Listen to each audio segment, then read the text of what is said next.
I knew that he was going to, that President Biden was going to come in and he was going to try to eliminate the things that he didn't like that Trump had did. Look at a lot of the executive orders that they're passing right now. They want to try to take away our Constitution, our Second Amendment rights, and so forth and so on. There's a lot of stuff I just don't agree with.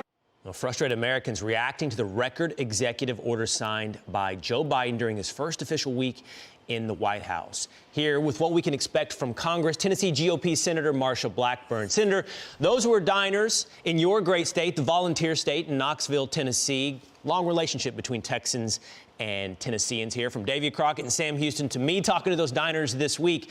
There was frustration because the number of executive orders is just, it is, to put it into context, outrageous. You can see this. I know you know it, Senator. It's 25 by the Biden administration in the first week. Compare that to previous administrations.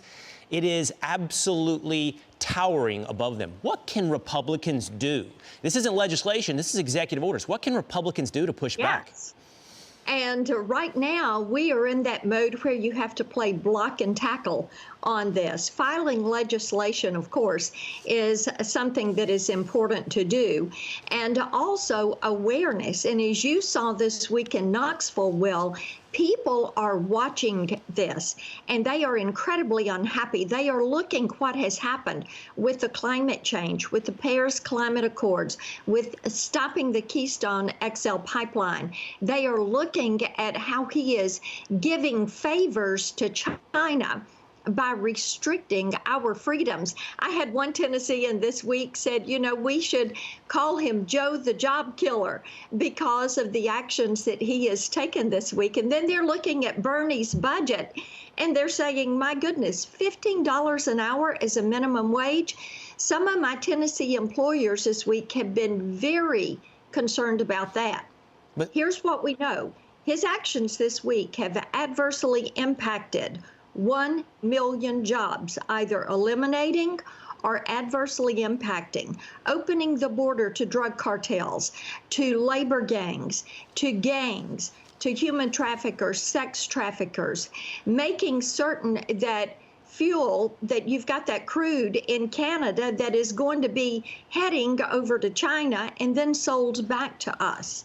Right. These are things that do not help the U.S. economy. Yeah, and it still leaves the question, though, what can you do about it? As executive orders, what can Republicans do to push back? Let me move on really quickly, Senator, because I have to ask you about this as well. It's stunning that illegal immigrants in many states can get driver's license. It just defies reality and logic. And I understand that you and several GOP legislators are looking at a way to push back on states that are granting driver's license to illegal immigrants.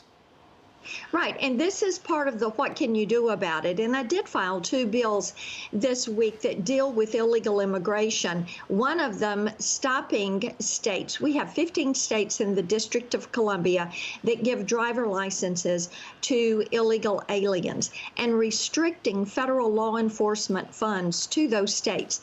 That is legislation that we have. This is something, Will, that should be a bipartisan issue.